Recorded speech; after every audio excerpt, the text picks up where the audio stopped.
uma chuva de DVDs. Tá? Então, por enquanto, ele não vai poder ser gravado aqui, ser filmado.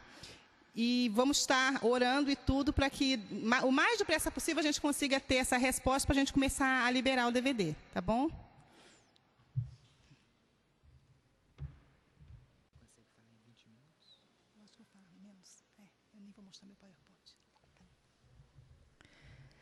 Gente, como ela falou, a história da Racani teve um final feliz. A Racani está linda, está ótima. Quase que ela veio aqui comigo agora.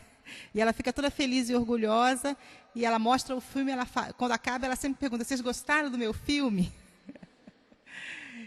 Ela tem sido assim uma bênção e usada por Deus. Mas eu queria desafiar vocês com a história do Bibi, realmente. O que é um menino de 9 anos, órfão, sozinho, lutando contra toda uma comunidade, arriscando a própria vida para manter a irmãzinha viva.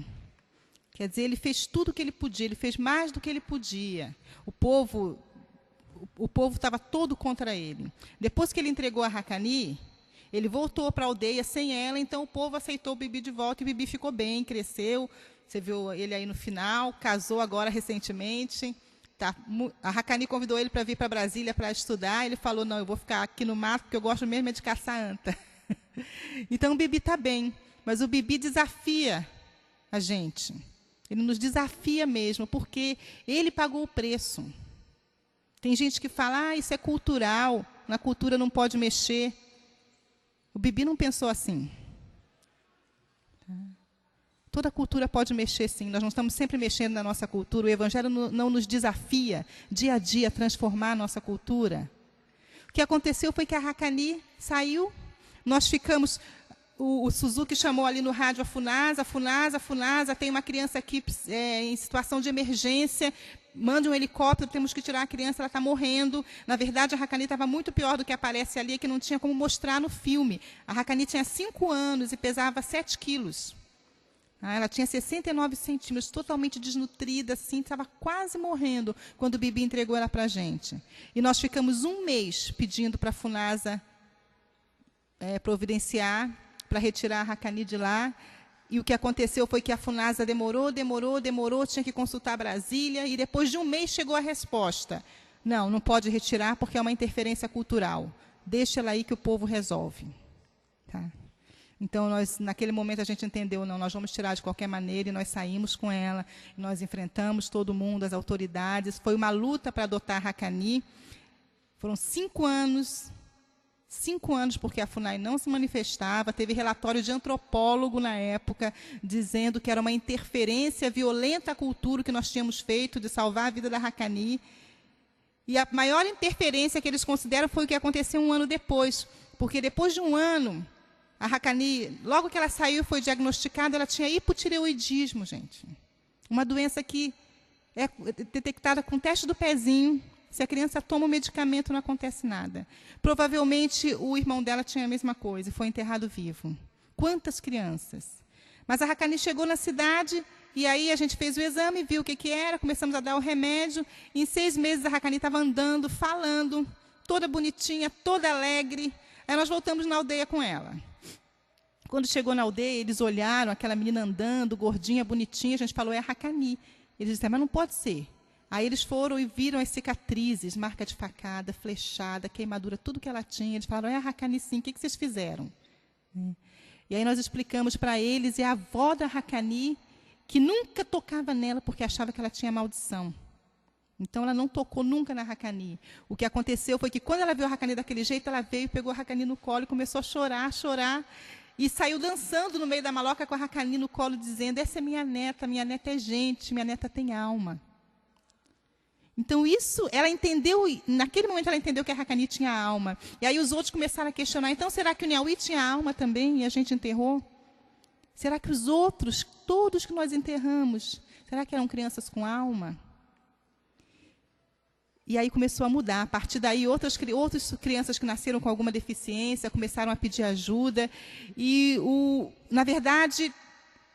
Nós começamos um movimento a partir da vida da Racani, um movimento que se chama Ateni, Voz pela Vida. Eu não sei quantos de vocês acompanharam em 2005 uma polêmica no Fantástico. Então, primeiro, nós saímos com 2 famílias que, se não tivessem ajuda médica, iam ter que matar as crianças. Nós conseguimos tirar as famílias, levamos para São Paulo. Uma das crianças precisava de uma cirurgia. O Fantástico, a FUNAI não queria liberar a cirurgia, nem a FUNASA, porque dizia que era contra a cultura.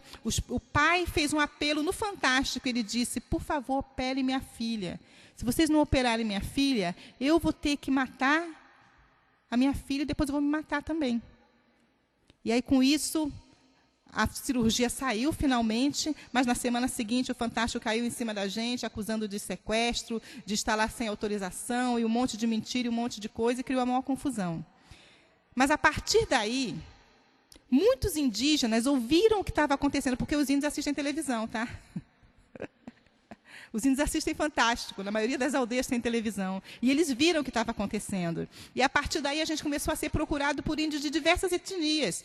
Mães de gêmeos, de trigêmeos, mães de crianças com deficiência, moças que estavam grávidas, mães solteiras, e que sabiam que, se nascesse o bebê, elas teriam que abandonar na floresta, elas não queriam abandonar. E elas começaram a nos procurar. E, assim, a oposição é muito grande. Vocês viram o deputado falando. E aquilo ali era uma audiência pública. Um deputado federal do PT dizendo que Constituição não se aplica para índio, que direitos humanos não servem para índio. Então, o que eles são? O que eles são? Você sabe que a Haqqani foi adotada legalmente.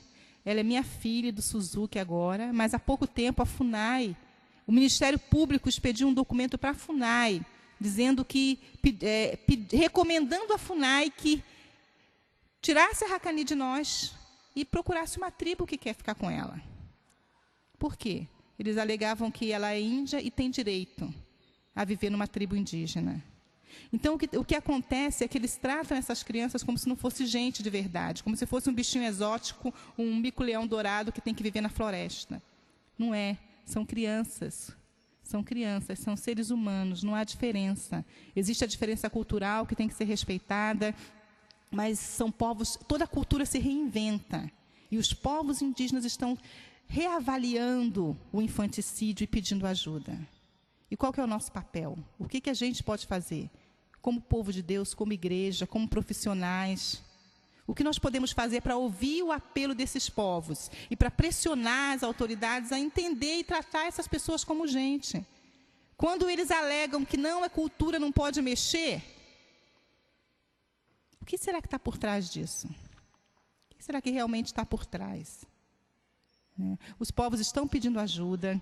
Um deputado federal, que é o Henrique Afonso, do PT, ele é do Acre e ele é casado com uma índia. E ele, conhecendo a história da Moadi e a luta da Moadi para manter a filha viva, ele resolveu fazer um projeto de lei, que é o projeto de lei 1057, que ele batizou de Lei Moadi. Na verdade, é um projeto de lei que reafirma para os povos indígenas, para as crianças indígenas, os mesmos direitos de todas as crianças brasileiras.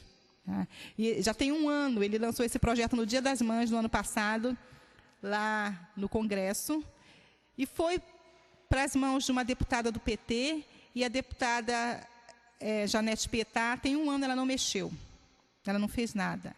Ela nem procurou ajuda, nem procurou se informar, ela disse que não é de interesse. Tá? Não é de interesse. Esse documentário aqui, algumas semanas atrás, a Globo soube do documentário e nos procurou, porque ele está passando lá fora. E aí pediu o documentário. E eu viajei de Brasília para o Rio para mostrar o documentário para a diretora de jornalismo da Globo, a Paula Miranda. Ela assistiu o documentário, chorou de ponta a ponta, ficou chocada. E ela falou, nós temos que mostrar isso ou no Fantástico ou no Globo Repórter. Aí ela ficou com o DVD, estava conversando com o Globo Repórter, e 3 dias antes de eu viajar, ela entrou em contato e totalmente diferente. Disse, não, nós não vamos mostrar, nós não temos interesse. É um assunto muito específico. Ter 200 crianças, no mínimo, sendo enterradas vivas por ano, é específico. Vocês viram a atenção que foi dada para o caso da Isabela? Com toda razão, foi uma barbaridade, uma coisa horrível, muito triste. Mas é uma menina. Qual é a diferença? Uma menina branca, de classe média, num prédio em São Paulo. e 200 crianças indígenas, no mínimo, que são enterradas vivas pelos próprios pais. Eu queria que a gente orasse. O objetivo desse filme não é que você só fique comovido e chore. Nós queremos que o povo de Deus se levante, que alguma coisa aconteça. Nós temos que estender as mãos, nós temos que ter voz. Nós temos que dar voz para esses povos. A Bíblia nos chama, em Provérbios 31:8, fala que a gente tem que dar voz, nós temos que dar voz àqueles que não têm voz. Abrir a boca a favor daqueles que não têm voz. E nós estamos aqui para dar voz aos povos indígenas, às mulheres indígenas que estão sofrendo, se suicidando, porque não têm coragem de matar suas crianças. E as crianças que estão sendo enterradas vivas e chorando a noite inteira. As índias falam que a cova é rasa e que as crianças choram ainda por muito tempo, muitas horas, até ser desenterrada. Deus nos chamou para dar voz a essas crianças e dar voz a esses povos. E que Deus nos mostre o que fazer, como fazer. O que você pode fazer? Profissionais de saúde, nós estamos desesperados por enfermeiros, por fisioterapeutas, porque as famílias estão saindo. Estão vindo para Brasília, estão morando onde? Eles vão na FUNAI, a FUNAI fala, não, isso aí é cultural, resolve do teu jeito. Eles vão na FUNASA, não tem lugar, não tem espaço. E aí alguém dá o telefone da ATINI para eles ou dá o endereço da ATINI. De repente chega lá o pai, a mãe e a criança deficiente dizendo, olha, eu não posso voltar para a aldeia com essa criança, senão eu vou ter que enterrar, eu vou ter que matar. O que você faz? O que a gente tem feito é, fica aqui em casa. Fica com a gente. Nossa casa se fala várias línguas, se come comida de tudo quanto é cultura, é colchão por todo canto, pelo chão. Por quê? Porque no momento não tem para onde eles irem. Nós já estamos com 6 casas em Brasília. As famílias estão chegando e vai chegar muito mais. Nós queremos abrir centros em vários estados, que é para que essas pessoas... É um lugar de refúgio, gente. É como se fosse refugiado. Se ficar, eles têm que matar as crianças. Eles não querem matar. Mas os órgãos governamentais têm que entender que é direito deles.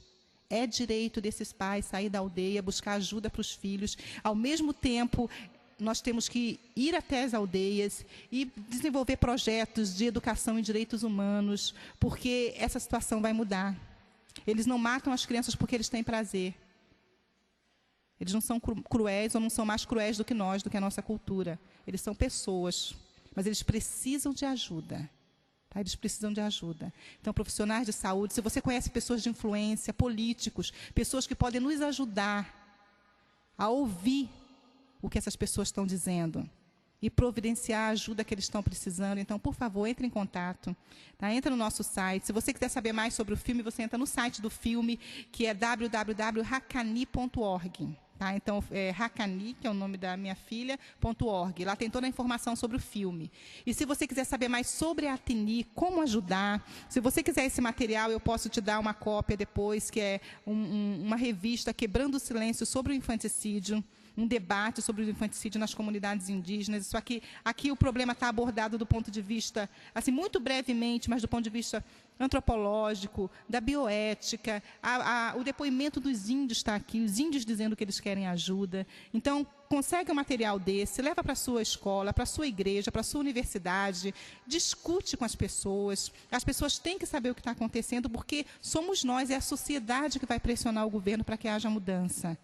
E se você quiser uma maneira prática de ajudar também, é adotando uma criança indígena. Nós temos um programa de apadrinhamento, que nós estamos... porque as crianças estão chegando, as famílias estão chegando. Para salvar uma criança indígena, não é só a criança, não.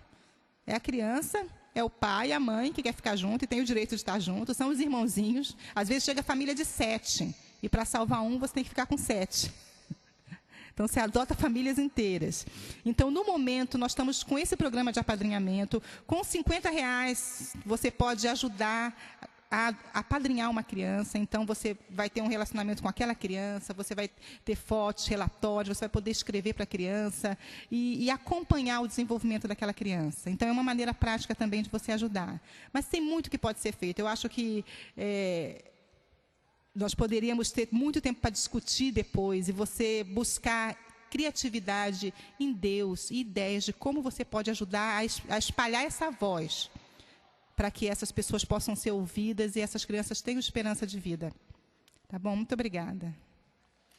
Deus abençoe.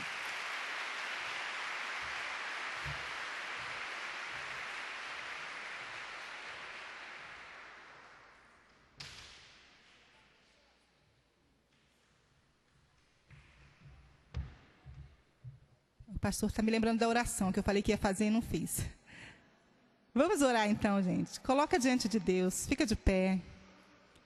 Coloca o que você está sentindo e o que você está pensando agora diante de Deus. E fala, Senhor, eis-me aqui, qual que é a minha parte? O que eu posso fazer? Senhor, fala conosco, Pai. Fala conosco agora. Nós clamamos a Ti, que o Senhor venha sobre nossas vidas e que o Senhor abençoe nosso entendimento, nossa mente nesse momento, para que a gente possa entender qual é a nossa parte nessa luta. Senhor, nós não nos conformamos com isso, nós não nos conformamos com crianças inocentes sendo enterradas vivas, Senhor, pisadas pelos próprios parentes, Senhor, que fazem isso porque não tem opção, porque não tem para onde correr, não tem para onde fugir para salvar a vida daquelas crianças, Senhor. Nós não aceitamos mais esses números que são terríveis, escandalosos, Senhor, de a cada ano centenas de crianças morrendo sem esperança, para problemas que seriam tão fáceis de resolver, Senhor. Pai, nós estamos aqui clamando que a nossa nação seja purificada. Senhor, nós sabemos que esse sangue derramado, ano após ano, traz maldição para a nossa terra, traz maldição para o nosso país. Nós, Senhor, assumimos a responsabilidade também, Senhor, por essas crianças. Não tem como cobrar só do pai, da mãe indígena lá, que não tem condições, que não tem opção, que não tem alternativa, que não te conhece muitas vezes, mas nós temos como cobrar das autoridades, da nação brasileira, da sociedade brasileira, Senhor, e da igreja de Cristo. Nós, como igreja, tomamos posição diante de Ti. Perdoa-nos, Senhor, perdoa a nossa omissão, Senhor, perdoa o nosso desinteresse e ajuda-nos, Senhor, que a partir de agora que temos essa informação, ajuda-nos a tomar passos práticos, Senhor, em nome de Jesus. Oramos pela vida dessas crianças, oramos por cada criança que está em Brasília, cada família, cada mãe que está vivendo um momento tão difícil, mas que fez a opção pela vida, Senhor, que fez uma opção custosa, uma opção cara de deixar o seu povo pela vida de seus filhos, Senhor. Oramos que não seja sempre assim, Pai, em nome de Jesus, que mude a situação e que essas crianças sejam tratadas com dignidade dentro da aldeia, Senhor, e que eles não precisem mais sair. Mas que enquanto eles têm que sair, que o Senhor nos ajude a apoiá-los, a estender a mão, que a gente possa experimentar a religião verdadeira, Senhor, que é a religião que agrada a Ti, que é estender a mão ao órfão, à viúva, aquele que precisa, Senhor. Ajuda-nos, Pai, mostra-nos o caminho, dá-nos criatividade, Senhor, para que essas vozes sejam ouvidas, em nome de Jesus, Pai. Amém. Amém.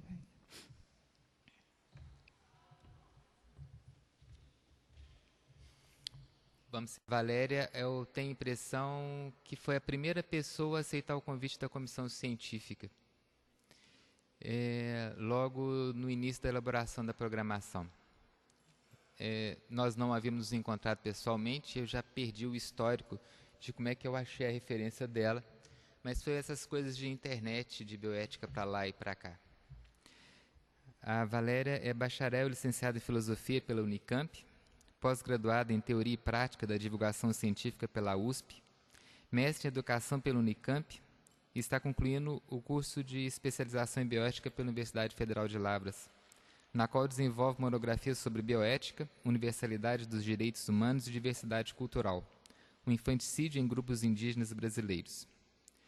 Participou do 33º curso anual intensivo de bioética pelo Instituto Kennedy de Bioética da Universidade de Georgetown em 2007 e do curso de Introdução à Bioética Clínica e Social pela Unesco. Cursa Direitos Humanos, Teoria e Prática pela Fundação Getúlio Vargas. É membro da Sociedade Brasileira de Bioética, da Rede Latino-Americana de Caribe de Bioética e da Associação Internacional de Bioética. Leciona Filosofia, Fundamentos da Educação, Filosofia e Princípios Éticos, Filosofia, Ética e Ética dos Negócios e Responsabilidade Social na Faculdade São Sebastião na Faculdade Inesp. É membro da Igreja Metodista Central de São José dos Campos, participantes da BP, voluntária em treinamento da Rede SOS Global. Infelizmente, Valéria, nós vamos ter 20 minutos e, pela questão do nosso cronograma, talvez a gente não tenha tempo para muitas considerações no final. Aí eu vou pedir que você use os 20 minutos, seja bem-vinda Muito obrigado por ter aceito o convite. Aqui.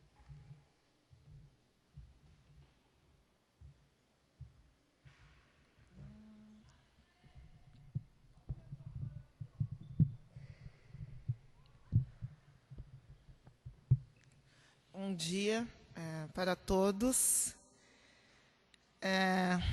Depois do documentário e da fala da Márcia, não há muito que se possa falar que suplante o choro das crianças que a gente ouviu aqui hoje, né? É um choro que apenas aquele que já perdeu a sensibilidade humana já não consegue ouvir. É um choro que toca a alma de cada um de nós e que nos lembra que não importa a cor, ou a etnia, ou a nossa língua, mas nós partilhamos todos da responsabilidade pelo que acontece com essas crianças. Todos nós. Não é uma responsabilidade apenas Suruahá, ou apenas Camaiorá, ou Yanomami. É nossa, enquanto seres humanos. E quando nós nos afastamos dessa responsabilidade, quando nós a negamos, nós o fazemos sob preço de negar a própria ética. E isto é a falência da nossa própria história humana. É quando nós deixamos de ter características que nos identificam como imagem e semelhança de Deus e passamos a ser apenas seres que estão no mundo que, como os animais, não têm sensibilidade moral nenhuma mais, né?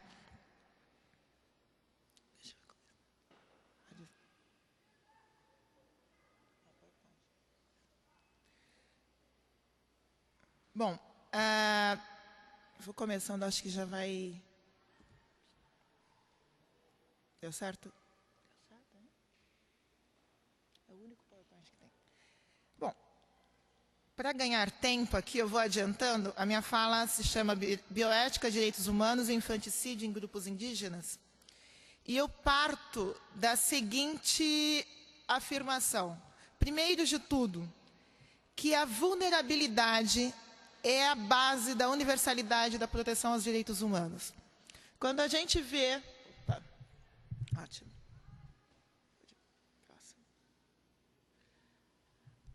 O Hans Jonas, que é um eticista e bioeticista bem conhecido, ele tem a seguinte fala: o ser humano, todo ser humano, essa é a condição que todos nós partilhamos, independentemente de raça ou fala ou o que quer que seja.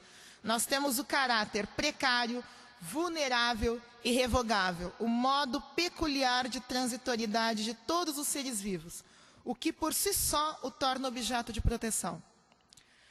Eu dou aula de ética e eu costumo sempre começar com os meus alunos partindo desse ponto, que é o seguinte: o que quer que nós façamos, nós podemos ter uma vida mais longa, nós podemos visitar vários lugares, mas nós não fugimos de uma coisa, da nossa vulnerabilidade. Nós continuamos dependendo de vocês que são profissionais de saúde para melhorar a nossa vida, mas nós não conseguimos viver para sempre. E nós acabamos tendo que prestar contas da nossa vida, sejamos nós Suruahás, ou ingleses, ou brasileiros, ou o que quer que seja. Nós todos partilhamos essa vulnerabilidade. Essa vulnerabilidade que nos lembra que não somos deuses absolutos, mas que, num piscar de olhos, a gente pode ir. E vocês podem nos ajudar, muitas vezes, a ir além, a ter uma sobrevida, mas não podem nos garantir a imortalidade. A mortalidade humana tem sido, inclusive, uma coisa que fascina muito, mas ela é a base para que nós possamos proteger a nós mesmos. Nós todos precisamos de proteção, não são apenas alguns grupos. Essa vulnerabilidade, ela tem alguns aspectos que são ontológicos, naturais. O natural é o que mais aparece. Nós somos frágeis enquanto participantes da natureza. Culturais e sociais. Mas o que eu queria frisar é o próximo ponto. Ela pode ser historicamente acentuada.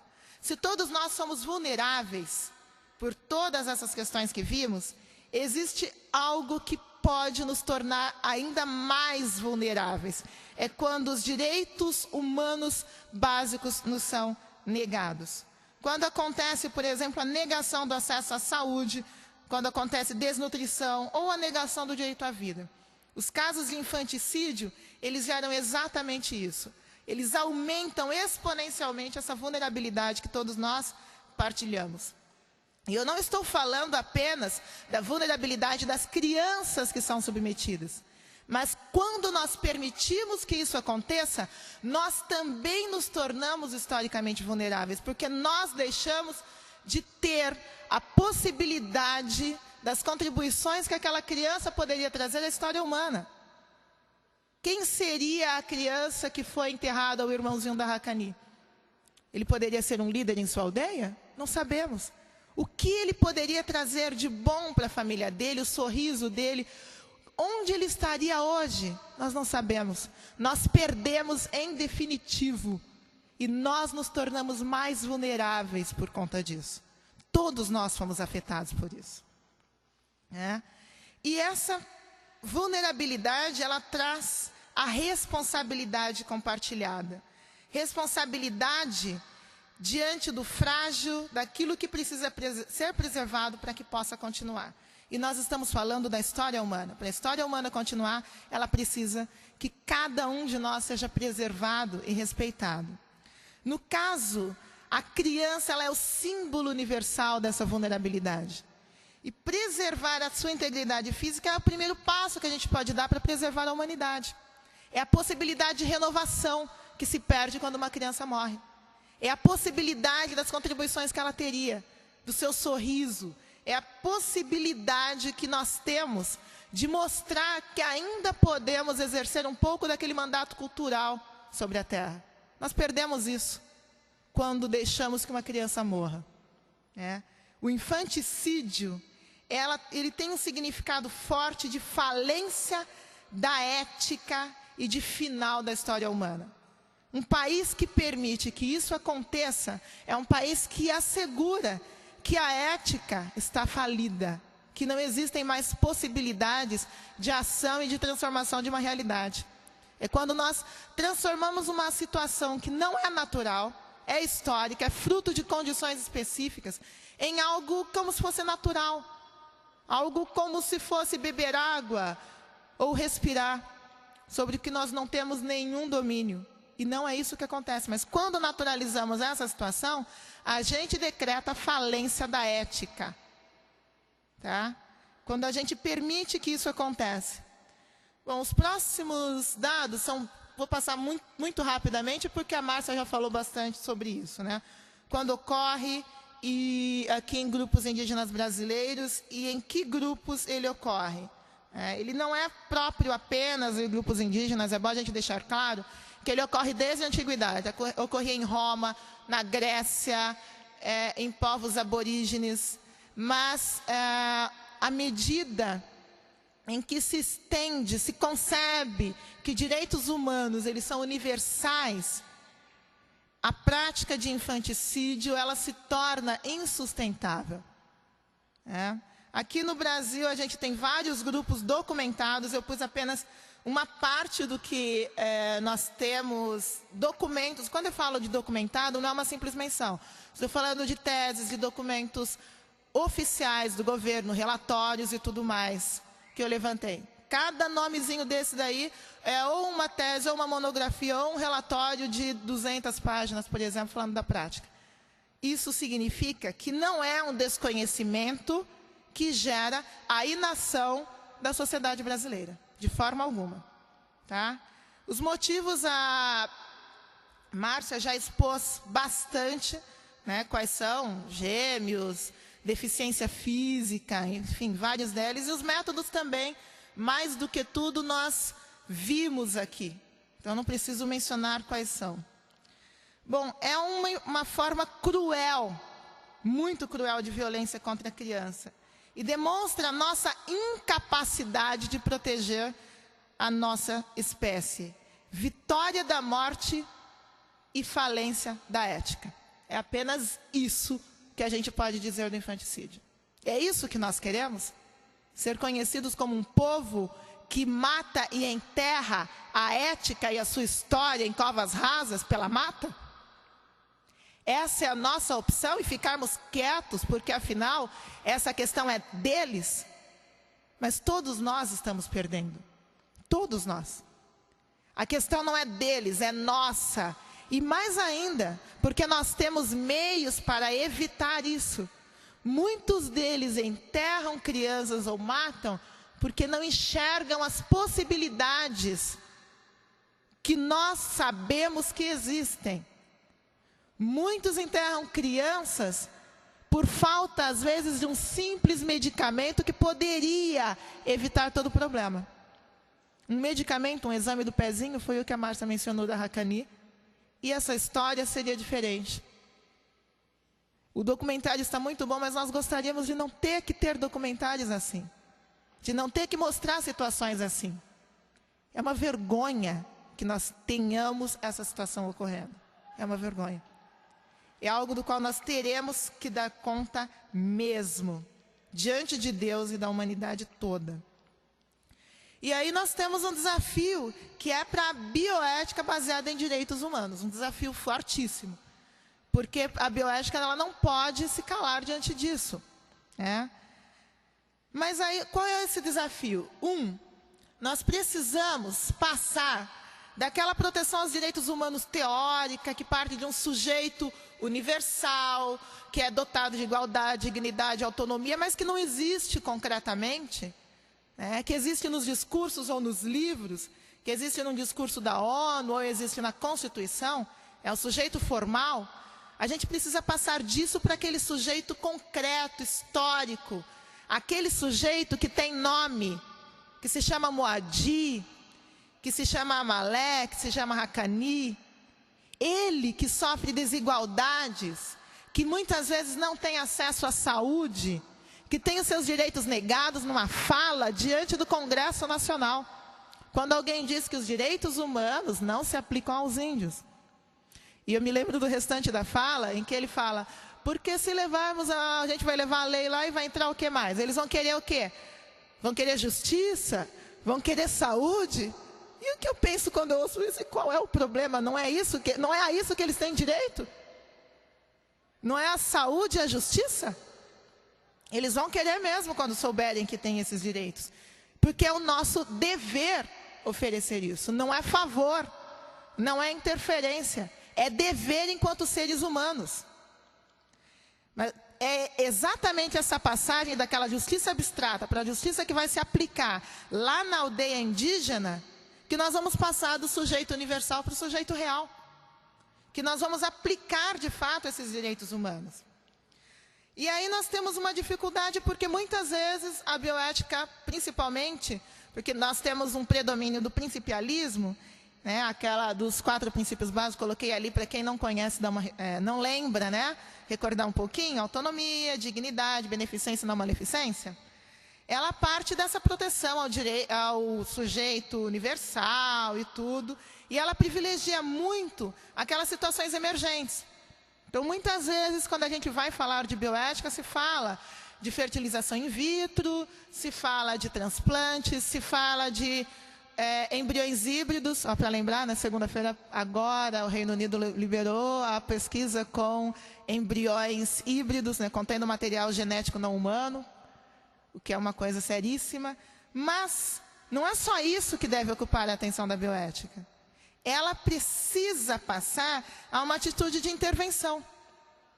E há uma corrente que prega isso. A bioética intervencionista ela vai buscar justiça, equidade, solidariedade, participação e transformação.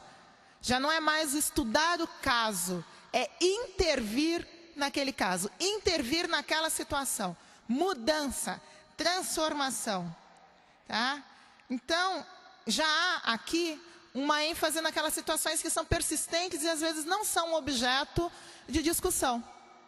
Situações como a que a gente está debatendo agora. É a desigualdade, é o infanticídio, a desnutrição, a falta do acesso à saúde, é a falta de saneamento básico. São os objetos de estudo da bioética intervencionista. E ela vai, então, incorporar os direitos humanos, o direito coletivo à igualdade e à equidade, e o acesso real aos direitos humanos e a construção da cidadania expandida. Bom, tomando como referencial o intervencionismo, que busca ir além do principialismo, quais são, então, as possibilidades de ação que nós vemos? Primeiro, a própria Declaração Universal de Bioética e Direitos Humanos, que é bem novinha, tem 3 anos, ela abre possibilidades de intervenção a partir do diálogo e reconhece princípios universais baseados em valores éticos comuns. Quando a gente reconhece valores éticos comuns, a gente está reconhecendo que cada ser humano é capaz de pensar e agir eticamente e de compreender um discurso ético. Que cada ser humano, um índio, é plenamente capaz de dialogar acerca da ética e de perceber, pensar e perceber o significado da sua ação e as possibilidades de transformação. O que nós vemos aqui não é a defesa de uma interferência unilateral, mas é a defesa exatamente de que se ouça a voz desses índios e índias que lutam por direitos humanos e que se promova um diálogo que leve esses direitos concretamente até eles. O artigo 12 também é muito interessante dessa declaração, porque ela fala de levar em conta a diversidade cultural e o pluralismo, mas ela fala claramente que essas considerações não devem ser invocadas para atentar contra a dignidade humana, os direitos humanos e as liberdades fundamentais ou princípios enunciados na presente declaração, nem tampouco para limitar seu alcance. Existem alguns grupos dizendo que não. Bom, na verdade, a gente não pode, isso não se aplica a esses grupos. Essa declaração, que é extremamente recente, ela reafirma que pode, sim, que os direitos humanos, eles podem, sim, ser aplicados ali, e a diversidade cultural não é desculpa para não aplicá-los. A Declaração Universal dos Direitos Humanos, aí dizem, não, mas quais os índios que participaram dela? Ela é muito antiga, de 48, se não me engano. Mas essa declaração que nós vimos agora é de 2005, e ela contou com a participação de diversos povos indígenas, inclusive, ao redor do mundo. Já não dá mais para dizer, mas essas populações todas foram excluídas. Não foram. E parte delas, inclusive, essa luta para que os direitos humanos vão além da diversidade cultural. Não parte da gente, vem delas. E aí, quais são, então, as possibilidades que a gente tem? Uma coisa que eu percebo muito é que existe uma construção social do significado da vida e fabricação do corpo para vários grupos. Valoriza-se que a pessoa seja capaz de caçar, seja capaz de pescar por si mesma, que ela tenha uma vida o mais independente possível. E o que acontece quando uma criança não tem essas necessidades básicas atendidas? Para um grupo nômade, muitas vezes é difícil. O que eles fazem, muitas vezes? Acabam matando suas crianças que não atendem a isso. E a maioria das mortes, muitas vezes, ocorre por isso. Bom, é uma noção de vida que passa por qualidade de vida, ou plenitude de vida. A pessoa precisa saber interagir, conseguir interagir, caçar, pescar, enfim, plenitude de vida, saúde integral. E as crianças que ali não se encaixam, muitas vezes são mortas por decisão do grupo.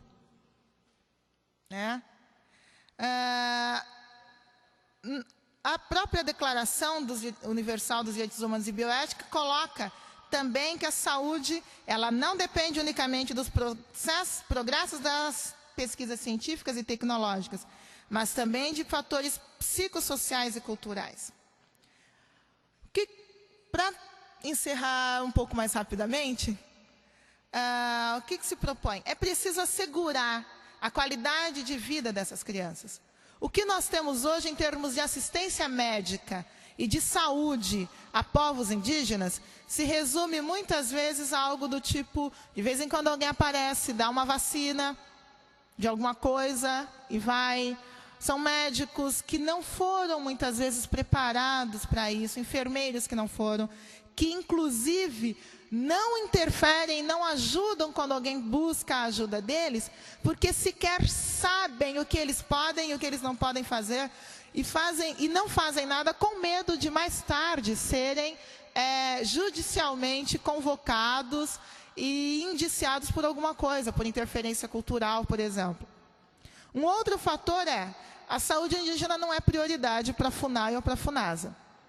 Só para lembrar, recentemente nós vimos que o dinheiro para procedimentos complexos da FUNASA, que foi entregue a um convênio, esse dinheiro serviu para comprar canetas Montblanc e algumas TVs de tela plana.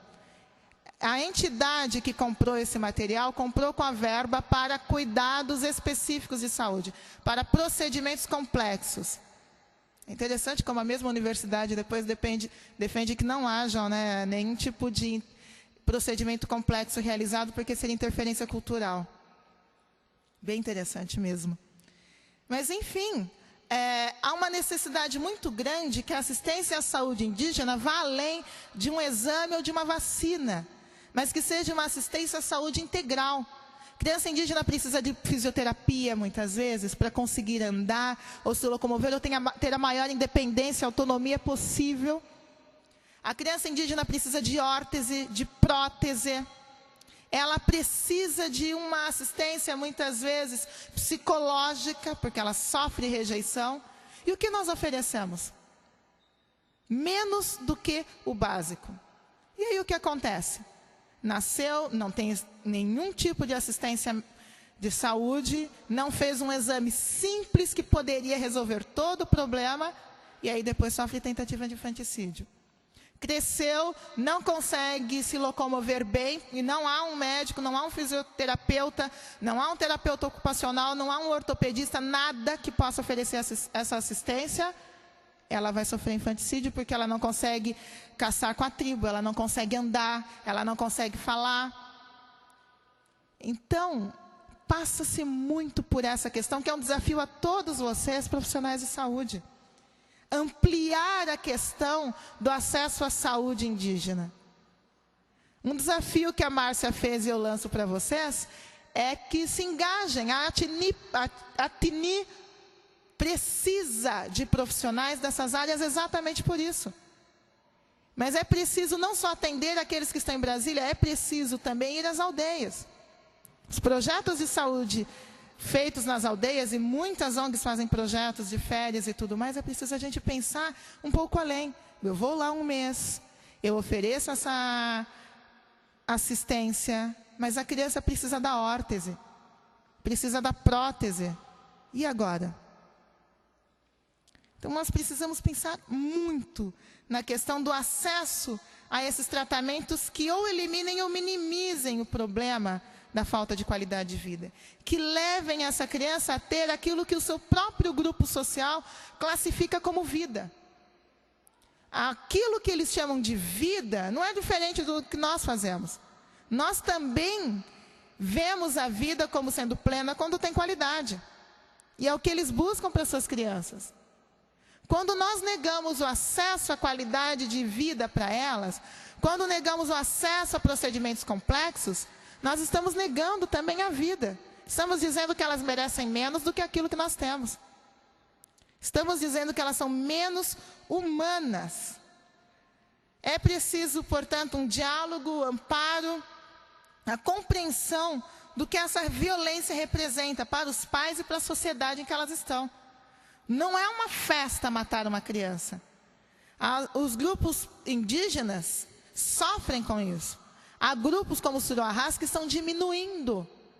Cada criança que morre é um prenúncio de que aquele grupo está acabando. E quando não tivermos mais crianças, perderemos uma língua e uma cultura riquíssima, porque nós não queríamos interferir. A interferência é para salvar a sua cultura. E vai passar por uma atenção de todos vocês, de todos nós. Passa por saúde integral. É a luta por saúde integral, é o oferecimento da saúde integral. Esse é o tema do SEMPES desse ano. Quando eu vi o tema, eu pensei, é bem interessante, porque exatamente a minha linha de raciocínio é essa, que a gente precisa oferecer saúde integral para as crianças. Para as crianças, para os seus pais, suas mães, seus irmãos. Então, olha, caiu do céu mesmo. Veio do céu esse tema, pelo menos para mim. Essa violência, ela parece necessária, mas não é. E depende de nós cessá-la. Depende de nós cuidarmos para que elas, tão vulneráveis, sejam restauradas em sua dignidade. E para que nós também preservemos a nossa história e preservemos ainda a esperança de que ainda há ética, ainda há imagem e semelhança de Deus aqui. Isso é uma luta da bioética, é uma luta do cristianismo e é uma luta que eu espero que seja de vocês todos também. Não naturalizar essa situação, mas lembrar que é uma opção. Cada criança que morre foi uma opção que nós fizemos de deixá-la morrer. E cada criança que for resgatada é uma opção que nós fizemos pela vida. Que vozes nós vamos ouvir? Que marcas nós vamos deixar na história? A marca de quem serve ao Senhor da história, que busca restaurá-la? Ou a marca de quem sucumbiu àquele que simboliza a morte de tudo? Depende de nós. Fica aí o desafio para todos. Obrigada.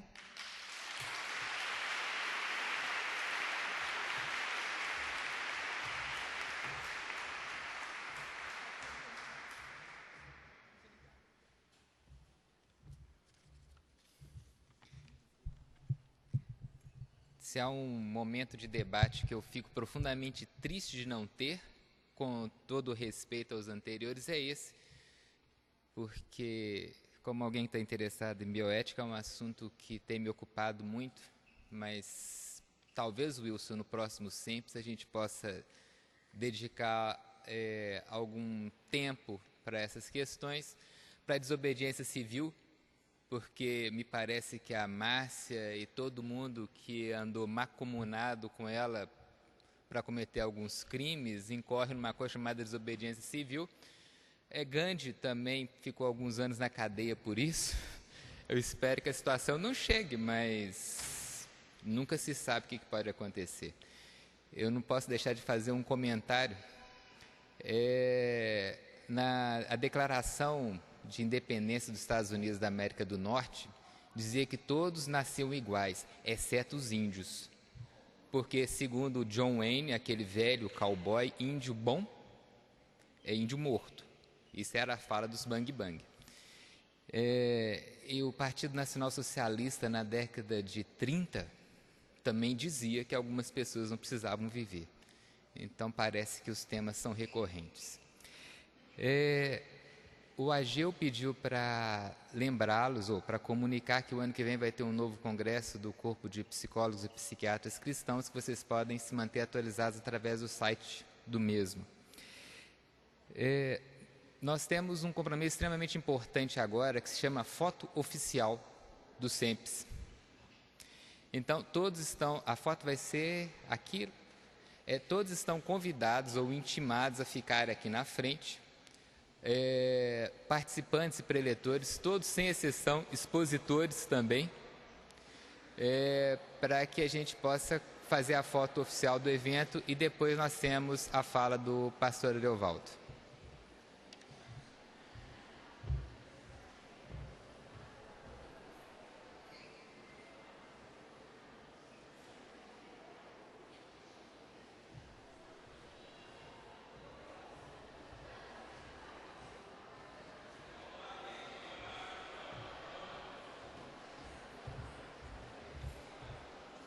Gente, vamos agilizar, ficar aqui na frente, que nós estamos um pouquinho atrasados.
Crianças, por favor, os preletores aqui em cima do palco, por favor.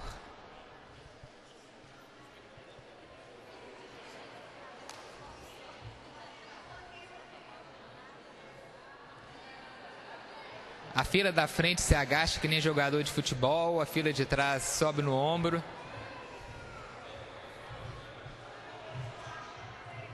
Acho que podia tirar isso aqui, ó. Isso pra lá e isso aqui também pra lá.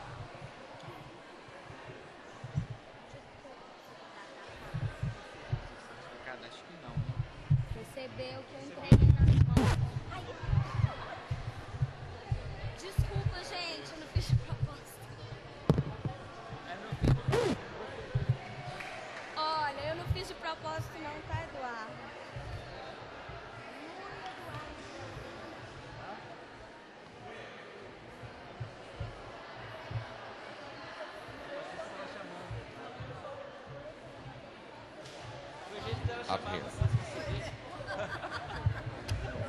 Depois o rapaz do projetor bota o PowerPoint ali, por gentileza.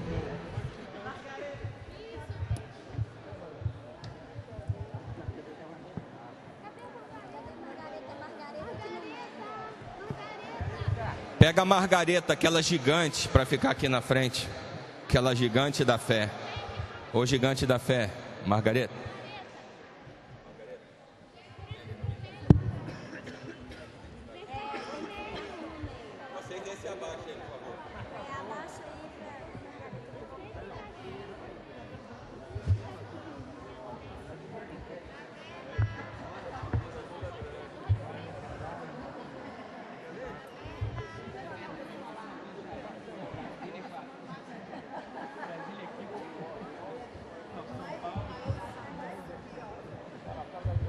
Quem estiver atrás, se certifique que está olhando a câmera. Então, se você é muito baixo, o pessoal que é um pouco mais baixo, vai lá para frente, vamos trocar aí. Se você não estiver enxergando a câmera, ela não está te enxergando. Então, quem for mais baixo, troca com o da frente com o de trás. Tenta olhar a lente. Se você estiver olhando a lente, é porque ela está te olhando.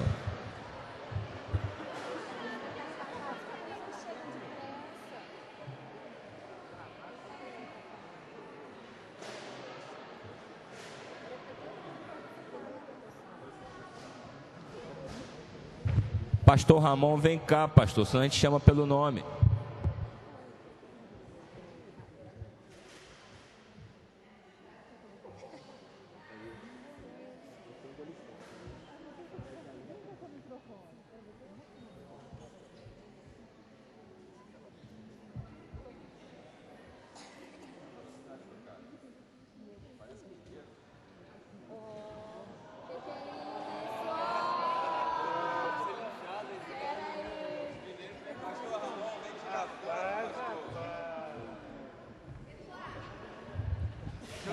Pastor Ramon, tira a foto aqui, pastor, vem correndo.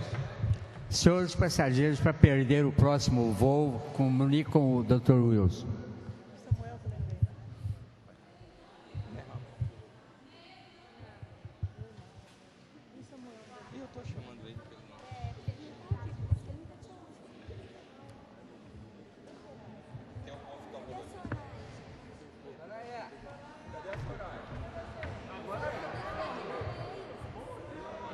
Soraya, peraí.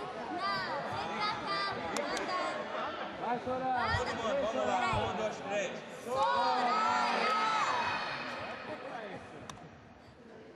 Anda, vem. Vem, Soraya. Não, não dá não. Cadê o Roberto? Ah, gente, que povo mais bobo.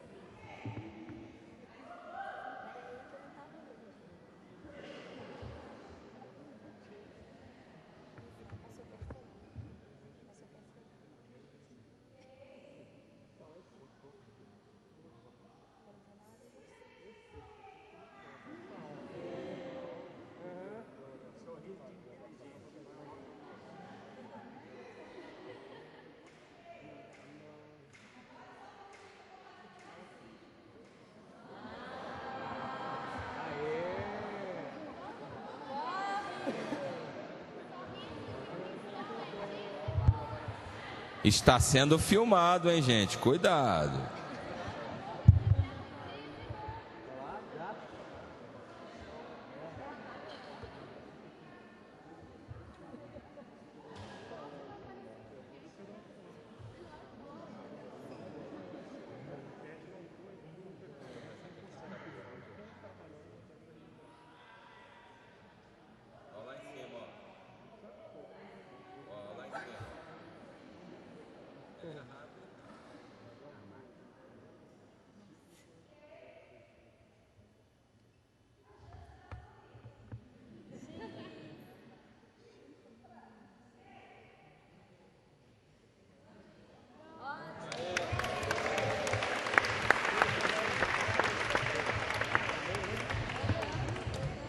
Gente, sem conversa, de volta para o lugar. Sem conversa, um atrás do outro, igual um gafanhoto. Senta lá.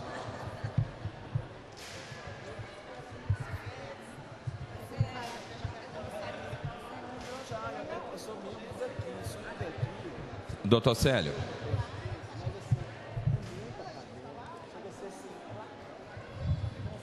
Gente, nós vamos agora ouvir a palavra. Vamos sentar, não vamos para os estandes agora.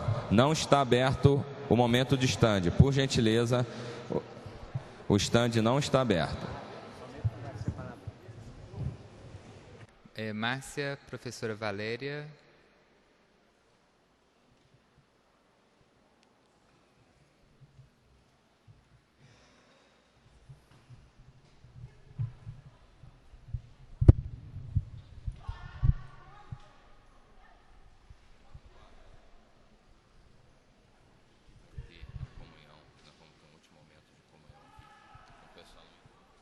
Por favor, o Wilson está nos lembrando que não encerrou ainda, que depois dessa mesa nós ainda vamos ter um momento de comunhão.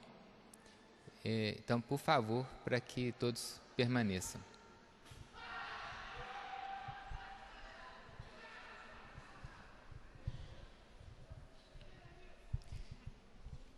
Eu vou começar pedindo a Valéria. Acho que a primeira vez que eu tomei conhecimento dela foi a respeito do Congresso da Sociedade Brasileira de Bioética, se não me engano,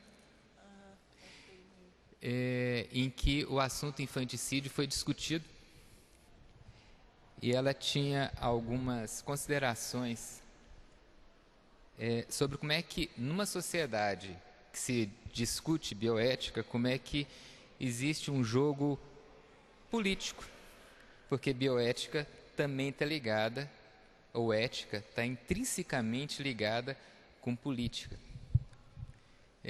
Eu gostaria que ela nos contasse rapidamente como é que foi essa experiência nesse quesito, nesse congresso, do que é que foi falado, do que as lideranças brasileiras de bioética pensam sobre o assunto.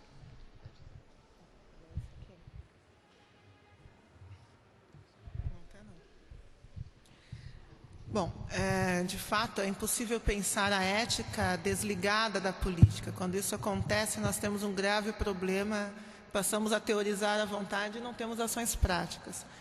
E do Congresso, isso é bem claro, há uma busca hoje de politizar a bioética novamente, de torná-la efetiva, mas, ao mesmo tempo, aparece muito uma contradição entre grupos que defendem uma bioética de direitos humanos, mas que, em relação à operacionalização disso, eles se omitem claramente. Então, mais ou menos como ter toda uma fala sobre bioética e direitos humanos e, no final, falar, não, mas em um caso específico eu defendo a exceção. Temos, inclusive, uma liderança brasileira, que é o presidente da... Ele era presidente, agora ele não é mais, mas ele é da diretoria internacional da IAB, é da diretoria da Sociedade Internacional, é da diretoria da Rede Bioética Unesco. E aí ele afirma, bom, mas quanto a infanticídio especificamente, eu defendo o infanticídio indígena.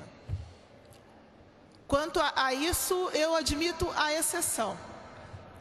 Admito não, defendo, não é só admitir, é defender que haja exceção. No restante, não. Mas nisso sim, nesse ponto especificamente sim. Isso é uma coisa que gera bastante discussão e gerou uma reação muito forte, porque a gente era um congresso que tinha gente do mundo todo e muita gente da América Latina. Deu um bonde, um burburinho, deu discussão na hora, teve gente que saiu da sala. O que eu acho interessante apesar dessa ser a posição dele, ele ter uma posição de influência dentro tanto das sociedades internacionais quanto brasileira, por parte dos bioeticistas ele não tem apoio. O problema é que ele tem uma voz extremamente poderosa, mas ele não tem esse apoio. Então, eu digo, menos mal que a reação gerada foi a devida. Foi de escândalo, de indignação, né? De indagação, como é que ele defenderia isso, mas por parte dele especificamente e de um grupo existe essa posição de defender. Mas volto a colocar que ele não tem, ou pelo menos não tinha em agosto, né, durante o congresso, o apoio da comunidade de bioética, que ainda consegue se escandalizar com isso. Uma coisa que me deixa muito preocupado, primeira vez que eu resolvi encarar a tal dessa bioética, que eu não sabia direito o que é, apesar de ser médico, foi num congresso mineiro de bioética. Tinha meia dúzia de gato pingado na sala, num congresso mineiro de clínica médica. Meia dúzia, talvez seja exagero, mas não passavam de 10.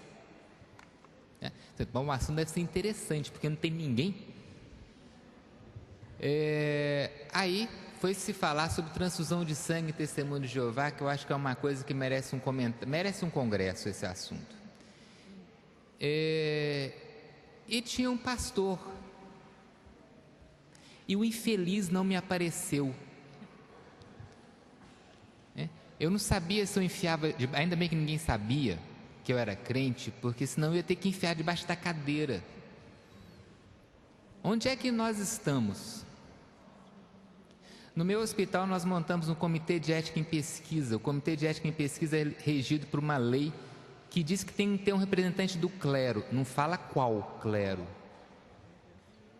Adivinha se eu consegui um pastor para fazer parte?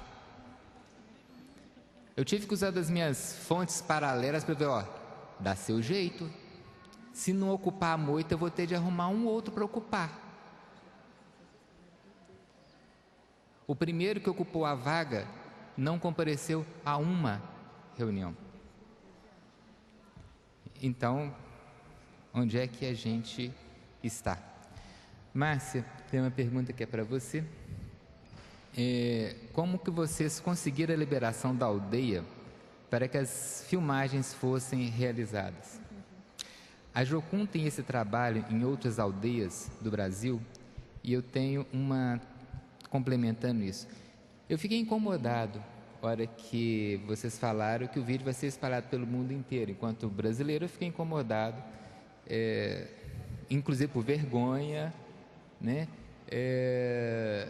Enquanto cidadão, eu posso descer o pau em nós mesmos em casa, mas eu não gostaria de lavar minha roupa suja em público. Mas a roupa está suja e parece que em casa ninguém quer lavá-la. Então eu entendi, né? Eu acho que deve ter sido, a minha pergunta é se esse foi exatamente o raciocínio que vocês fizeram, né, nessa questão. Sim. Oi. A primeira pergunta foi como a gente conseguiu a permissão dos índios para filmar na aldeia. Não foi na aldeia. Na verdade, isso foi na base da Jocum de Porto Velho, que é uma base que é na beira do Rio Madeira, no meio da floresta, é muito grande. E esses índios que estavam trabalhando na filmagem, eles são índios que já vivem fora da aldeia, a maioria deles, como eu falei, são sobreviventes, são pais de sobreviventes, são indígenas que já estão engajados nessa luta. Mas, além deles, tinha também outros indígenas que estavam fazendo um curso em Porto Velho. Um curso, são professores indígenas que estão se preparando e que também participaram da filmagem. Então, não foi feito numa aldeia indígena, seria muito complicado. Então, na verdade, nós trabalhamos já, foi um projeto conjunto com indígenas que são envolvidos na causa e que já lutam por isso. Tá? Essa é a primeira pergunta. A segunda é essa questão de levar o problema para fora do Brasil, né? A gente não gosta disso, eu também não gosto. É como deixar o outro falar mal da gente, né? A gente não quer que o outro fale mal da gente. Mas nós estamos lutando há 3 anos aqui dentro do Brasil para tentar fazer com que essas vozes sejam ouvidas aqui dentro. Nós já fomos acusados de sequestro, nós já fomos acusados de interferência cultural, já tem representação contra nós no Ministério Público, nós já enfrentamos casos de FUNAI, FUNASA e antropólogos juntos, indo na nossa casa em Brasília para retirar os índios à força. Não conseguiram porque os índios não arredaram o pé. Só com a Polícia Federal eles iriam sair. Então, nós já fomos até as últimas instâncias aqui dentro do Brasil e não conseguimos apoio. Tá? Nós estamos fazendo tudo o que nós podemos aqui dentro para tornar esse assunto conhecido da população. Porque, então, eu tenho aqui alguns exemplos. Então, na Veja do ano passado, saiu um artigo contando a história da Racani. Mas olha só, preste atenção. Esse artigo saiu na Veja no ano passado, contando a história da Racani, falando da questão do infanticídio de uma maneira coerente, cobrando das autoridades uma proteção às crianças indígenas, denunciando na verdade. Tá? Esse daqui saiu há pouco tempo na Folha de São Paulo, não sei quem leu. Esse ficou muito bom. Infanticídio põe em xeque respeito à tradição indígena. Essa reportagem aqui, ela trata do assunto de uma maneira bem clara, bem objetiva. E esse indígena que está aqui, ele também está em Brasília com a gente. Ele é o indígena do Xingu. Vocês conhecem, assim, pelo menos já viram na televisão os Xingus Camaiurá, aqueles índios bonitos, fortes, todos pintados, que dançam quarupi. Eles são famosos no mundo inteiro. A Gisele Bündchen já foi lá na aldeia com Leonardo DiCaprio. Eles são os índios assim, fashion, tá? Na aldeia tem internet, tem tudo. E esse rapaz aqui especificamente, o Pautu, ele é um dos líderes lá dentro e ele faz mestrado na UNB, mestrado em linguística. Então não é um índio isolado como o Suruahá. Tá? E ele passou pelo mesmo problema. A esposa dele engravidou no ano passado, ele desconfiou que eram gêmeos. Ele queria sair da aldeia para que ela tivesse os filhos na cidade, mas ele procurou a ajuda de uma enfermeira da FUNASA. A enfermeira achou que não era importante, falou, não deve ser gêmeos não, volta para casa. E na hora do parto, de fato, eram gêmeos. Foi uma gritaria, uma choradeira, ele fez o que ele pôde, ele não conseguiu, ele queria salvar os 2, ele conseguiu salvar só um. Um dos meninos foi enterrado vivo. Então ele está com o Maiutá, né? Ele está com o Maiutá com a gente, e o Maiutá tem 1 ano. Mas ele diz que toda vez que ele olha para esse menininho lindo, ele lembra do irmão que foi enterrado vivo. Então essas matérias estão saindo agora na mídia. Tem essa daqui do menino do Amalé, que foi enterrado vivo também, desenterrado por uma índia. A gente está conseguindo uma certa atenção da mídia aqui dentro. Mas você sabe por quê que a gente está conseguindo essa atenção? Nós estamos tentando há 3 anos. Por que a gente não está tendo atenção agora? Porque saiu no Telegraph, na Inglaterra, no início do ano passado, uma matéria sobre isso, contando a história da Racani. Depois que saiu lá na Inglaterra, porque antes tudo era negativo, era dizendo que eram missionários interferindo na cultura. Depois que saiu na Inglaterra um artigo tratando do assunto do ponto de vista do direito humano, do direito à vida da criança indígena, a mídia aqui dentro mudou a posição. Né? Então, nós ainda somos muito sensíveis à opinião dos outros. Então, nós estamos recorrendo, nós estamos apelando lá fora, agora nós estamos tomando todo cuidado para que isso não pareça uma interferência, por exemplo, uma interferência dos americanos. Eu estive há 2 semanas no Departamento de Estado americano mostrando esse filme, a convite deles, tá? No Departamento de Estado americano em Washington. E o pessoal lá, e depois no Congresso, no mesmo dia, os deputados lá ficaram revoltados, nós temos que ir lá no Brasil e a Amazônia, aquela coisa de... Calma, se vocês querem ajudar, não é assim. Tá? Se vocês querem ajudar, não é assim. Eu falei para eles, vocês vão colocar toda a opinião pública do Brasil contra a gente e vai atrapalhar a causa. Tá? Não é isso que a gente precisa. Então, nós estamos conseguindo a atenção deles, mas nós estamos buscando maneiras sábias deles influenciarem e fazerem pressão sobre o Congresso brasileiro, que não vão abrir espaço para nenhum tipo de interferência. Márcia, como é que nós podemos fazer os nossos políticos trabalharem e pelo menos, no mínimo, discutirem a Lei Moadi? Olha, a deputada Janete Pietá, do PT de Guarulhos, ela é relatora, ela não fez nada, ela não quer fazer nada. Janete Pietá, @câmara.gov.br. Escreve para ela, manda e-mail para ela, isso pode ajudar, mas ela tem recebido centenas de e-mails e ainda não fez nada. Tá? Ela tem... Janete Pietá, @câmara.gov.br.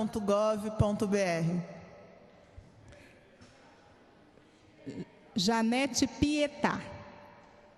Eu consegui, depois de 4 meses morando em Brasília, falar com ela. Ela me recebeu por 15 minutos, depois de 4 meses eu pedindo. Tá?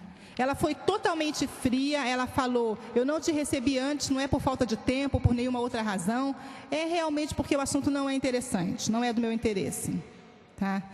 Então, nós achamos que o caminho agora é pressionar o Congresso para que procure outro relator. Eu acho que esse é o caminho. Provavelmente um outro endereço é o do PT, o partido que está no governo, né? E quem tiver morar em Guarulhos, que a Dita Cuja tem a base, né? Visitar a casa da Dita Cuja lá em Guarulhos pode ser uma boa ideia. Quem sabe escrever alguma mensagem. É mulher do prefeito de Guarulhos. Quem sabe se ameaçar a reeleição do marido, ela pensa 2 vezes. Por acaso, as tribos vão aceitar as crianças pós-tratamento? Como é que fica essa questão da rejeição? Uma vez que essas crianças saíram do meio cultural delas, é possível o retorno? Olha, na nossa experiência, nós temos casos de crianças que passaram por uma cirurgia, como era o caso da menina que apareceu no Fantástico. Ela tinha um pseudo-hermafroditismo, então o órgão sexual dela não dava para ver se era de menino ou de menina. Nós conseguimos a cirurgia em São Paulo, ficou perfeitinha, ela toma hormônios, tem que tomar hormônios pelo resto da vida, mas a parte estética está perfeita. O pai, quando viu depois da cirurgia, ficou assim maravilhado. Ele falou, os médicos dos brancos sabem mesmo. Sabe consertar. Então ela voltou para a aldeia, todo mundo ficou super feliz, ela está lá, está vivendo bem, é aceita, não teve problema nenhum, era só corrigir a parte externa. O episódio da cirurgia dela e da retirada da Iganani foi objeto de uma monografia para condenar essa interferência. Mas no final da monografia, eles mesmos, é um grupo que tem defendido fortemente o infanticídio, eles mesmos reconhecem que a reinserção da Titito, é assim que fala, da Titito, entre os Suruahás teve total sucesso, que houve uma plena integração. Basicamente, até os adversários reconheceram. E como é que ficam os pajés nessa história, já que eles é que são os detetores de um certo saber médico, um saber místico, um suposto saber místico? Como é que fica a posição deles depois que são desautorizados pelo, eu não vou dizer homem branco, mas pelo não índio? A questão do pajé, nem sempre, dependendo da cultura, a função do pajé é diferenciada. Então, tem o pajé curador, tem o pajé que cuida de maldição. Então, a gente põe tudo dentro de uma caixinha que é pajé, mas cada um tem uma função diferente. Então, no Suruahá, por exemplo, o pajé não cura a doença. O que nós chamamos de pajé, ele não tem a função de curar a doença. Então, ele não tem como curar uma criança que nasceu com uma deficiência assim. Ele tem, sim, o poder de jogar uma maldição. Isso ele tem. Mas ele não é visto, não se espera dele que ele cure uma doença. Então, isso não entra em competição com o papel do pajé. Mas há algumas comunidades que entram assim, porque, por exemplo, na cultura Deni, eles acreditam que foi o pajé da outra tribo que amaldiçoou essa aldeia e mandou um espírito ruim, por isso, então, acaba entrando, uma competição entre pajés, né?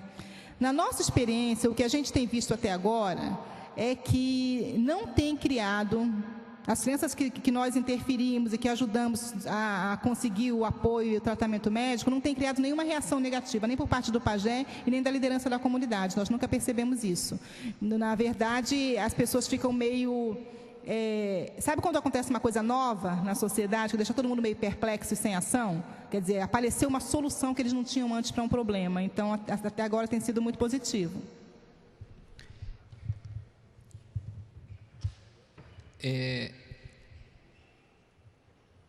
A pergunta é direcionada à Márcia, mas eu gostaria também sugiro o comentário da Valéria também. Existe algum caso de evangelização em tribos que praticavam infanticídio que provocou a diminuição dessa prática? Ou seja, a evangelização da tribo atacou diretamente, diminuiu o infanticídio? Seria a evangelização uma das armas, entre aspas, que poderíamos usar não somente para ganhar vidas para o reino, como também acabar com práticas que são contra os direitos humanos? Certamente, as tribos onde já tem convertidos, onde tem uma igreja atuante, a tendência é acabar com o infanticídio, com esse tipo de prática. Na verdade, são índios cristãos, muitas vezes, aqueles que estão lutando para acabar com essa prática. Então, tem uma influência direta, assim, no momento que eles entendem o valor da vida, no momento que eles entendem que eles têm compaixão com o outro, então eles passam a ter compaixão com a criança, compaixão com a família da criança, e isso tem diminuído muito nas tribos que já são evangelizadas. Então, com certeza, tem a ver, sim. Bom, eu considero que uma evangelização que não leve à valorização da vida das crianças e não mude essa realidade, não é uma evangelização exatamente efetiva. A conversão que há, ela deve levar, isso não se aplica somente aos índios, mas a nós também. Se somos convertidos, nós ouvimos os gemidos dessas crianças, sendo nós índios ou não. Então, ela leva a uma mudança, não existe como não levar. É assim que eu vejo. E não adianta condoer dos índios e esquecer os menores na cidade grande. Podemos desvestir um santo para vestir o outro.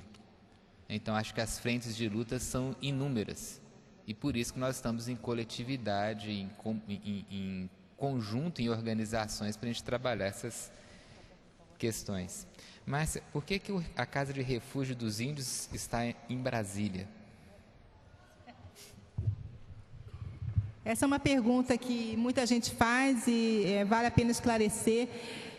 Bom, a princípio, os índios do Xingu, que é uma das áreas onde existe mais infanticídio, tá? Eles estão próximos de Brasília e é o lugar onde a FUNASA envia eles para tratamento médico mesmo. Então, aquelas populações ali do Xingu acabam vindo todas para Brasília mesmo. Mas, além disso, nós temos uma batalha política muito grande para vencer, tá? Nossa experiência é que se você ficar lutando lá do interior do Amazonas, do interior do Acre, lá de Rondônia, você não consegue nada. Tudo eles mandam para Brasília, meses para você ter uma resposta, e a resposta é sempre negativa. Até isso a criança já morreu, os pais não foram respeitados. Nós só conseguimos começar a ter alguma efetividade, algum sucesso nessas lutas quando nós nos mudamos para Brasília. Então, a gente quer começar em Brasília, não com muitas famílias. Nós vamos começar essa Casa Refúgio ali para 20 famílias, esse é o plano. Porque isso vai ajudar a dar força política para o movimento, dar visibilidade para o movimento, e também porque muitos indígenas transitam por Brasília. Brasília, depois que eu me mudei para lá, eu descobri que lá tem mais índio do que em muitos lugares no meio da floresta amazônica. Então, são índios do Brasil inteiro que estão sempre ali, estão sempre acampados, estão sempre em manifesto. Então, é um lugar de trânsito. Então, essa casa e esse trabalho que nós estamos fazendo serve também como de forma didática. Os índios vão ali, eles veem o que está acontecendo, veem crianças que são diferentes sendo tratadas como gente, e eles já voltam para a aldeia com essa mensagem. Eles sempre chegam lá contando. Tá? Então, tem esse efeito de espalhar mais rápido o movimento, de dar visibilidade e de facilitar a briga política. Tem acontecido casos, por exemplo, de um avô chavante, cujo netinho de 2 anos foi brutalmente assassinado no ano passado, foi queimado e entregaram na mão desse vovô chavante, e ele veio buscar justiça na FUNAI, porque senão ele ia ter que continuar a guerra e matar outras crianças, porque isso é cultural. E ele não conseguia falar com o presidente da FUNAI. Então, e muitas vezes nós queremos falar com o presidente da FUNAI e também ele não nos recebe. Mas os deputados, então, que estão nos apoiando, eles marcam uma audiência, o presidente da FUNAI tem que receber o deputado, e o deputado leva a gente junto. E foi isso que ele fez com esse pai chavante. Então, realmente, no momento que a guerra política ainda está assim, bem complicada, essa questão política está muito sensível ainda, tem que ser em Brasília. Mas depois a gente vai abrir por aí, pelo Brasil inteiro. Tem duas perguntas que são irmãs gêmeas. Como estudantes profissionais da área de saúde, podemos interferir legalmente na prática de atendimento dessas crianças e família? E um pedido de comentários sobre a atitude dos médicos e enfermeiras que, quando vem a coisa ficar preta na aldeia, tiram o time de campo. Presenciam infanticídio e aí caem fora. A primeira parte da pergunta, se eu entendi, é como fazer isso legalmente, né? Nós estamos fazendo tudo legalmente. Se o que está nos dando legalidade é a Declaração Universal dos Direitos Humanos, é a Constituição Brasileira, é a Palavra de Deus, não estamos fazendo nada ilegal, está sendo tudo legal, né?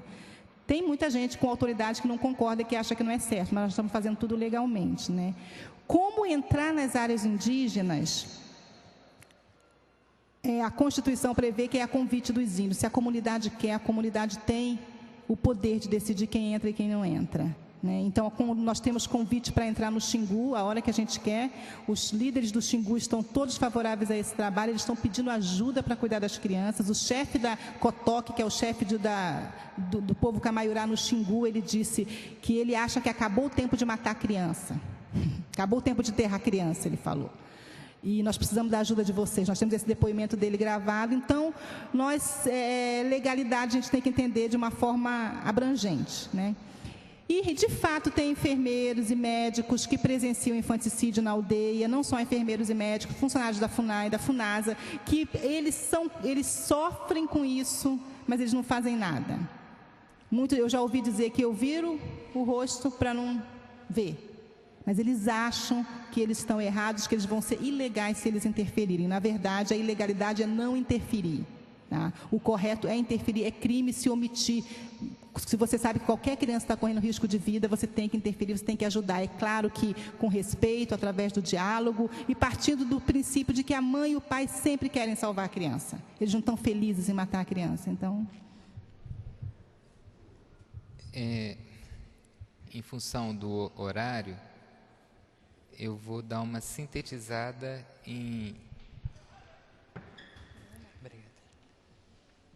nas questões que a gente tem. A divulgação do filme em massa não seria uma boa estratégia? Eu tenho a impressão que esse é o plano, assim que tiver liberado os direitos autorais, e a hora que cair na internet vai virar a sensação do momento no YouTube, é uma coisa tranquila.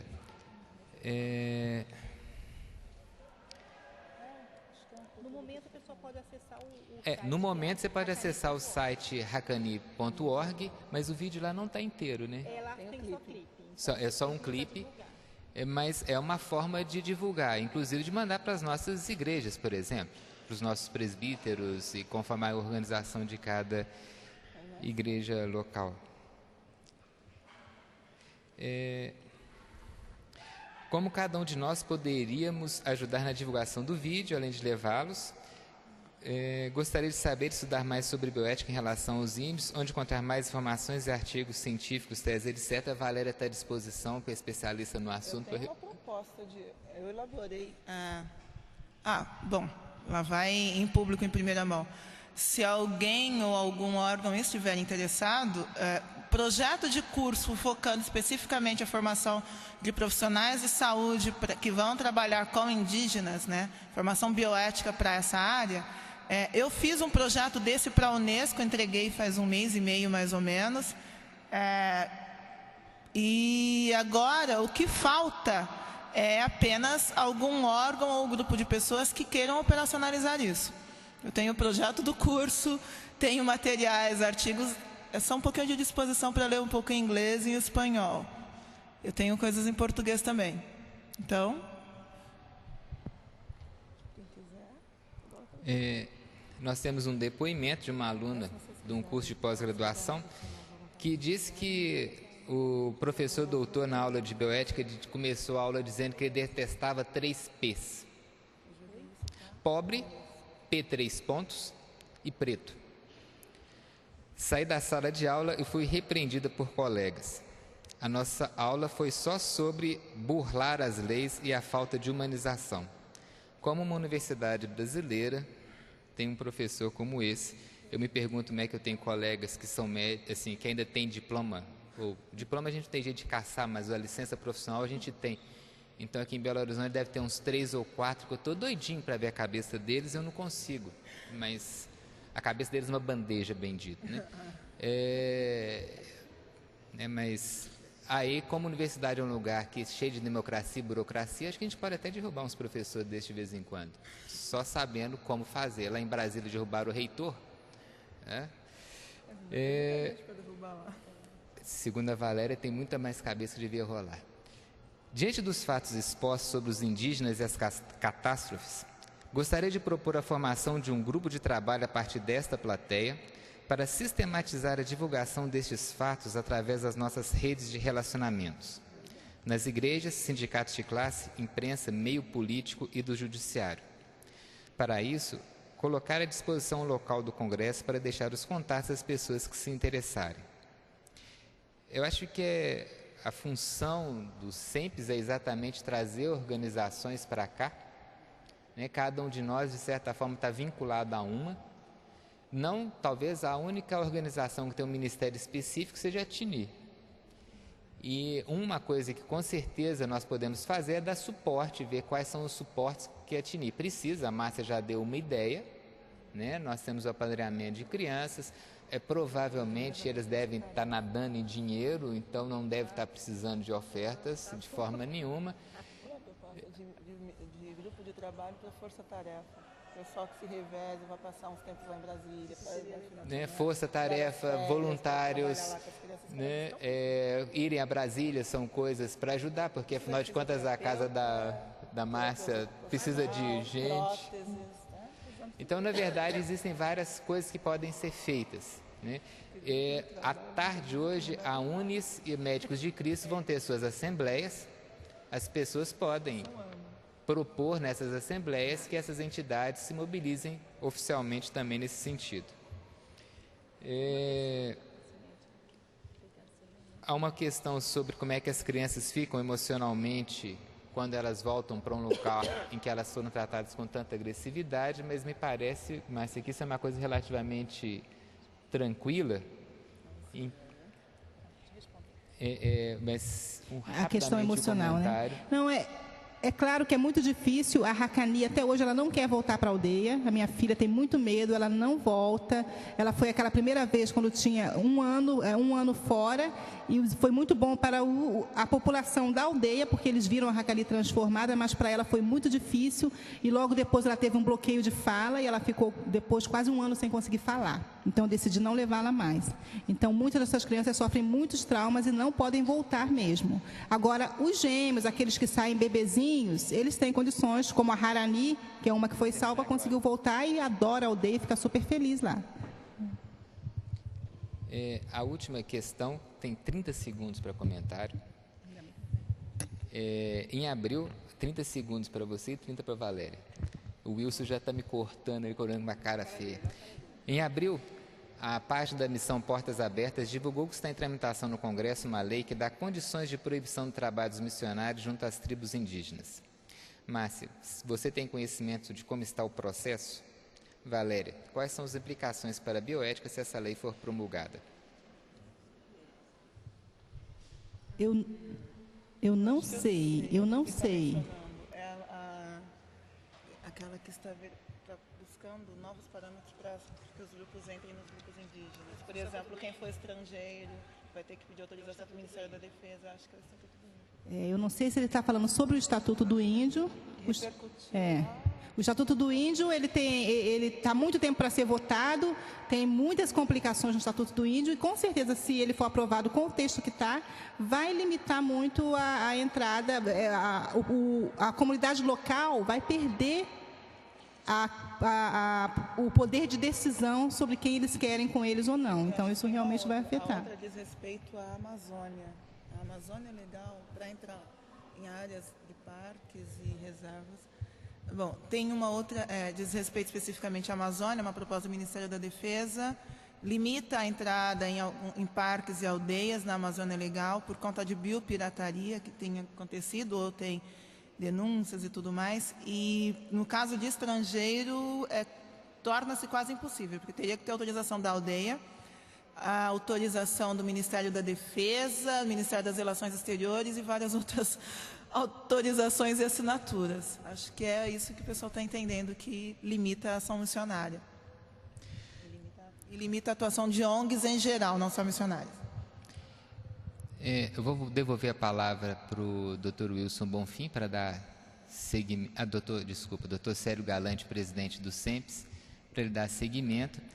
Chegou uma observação à mesa de uma outra coisa prática, que a Márcia precisa de carro para levar as crianças para... Não é essa da Carona. Para tratamento. É lá em Brasília. Né? Se alguém conhece Brasília, sabe que lá foi uma cidade feita para rico, né? Você não anda lá se não tiver carro. Então... Só um comentário, parece assim absurdo, mas na véspera de eu vir para cá, tem uma índia que está lá por conta de uma menina que foi condenada à morte na aldeia. Ela está com a gente, ela está grávida, ela estava com dores de parto na quinta-feira e nós tivemos que levá-la de ônibus para o hospital para ter o neném. Há um pedido de socorro. Duas irmãs gostariam de saber se por volta das 15 horas alguém poderia dar carona a elas para a rodoviária. A Carolina e a Priscila do Rio de Janeiro. Aquelas, levantem a mão, porque senão ninguém vai poder oferecer a carona, são aquelas duas irmãs. Muito obrigado, Márcia, muito obrigado, Valéria, muito obrigado a vocês, doutor Célio.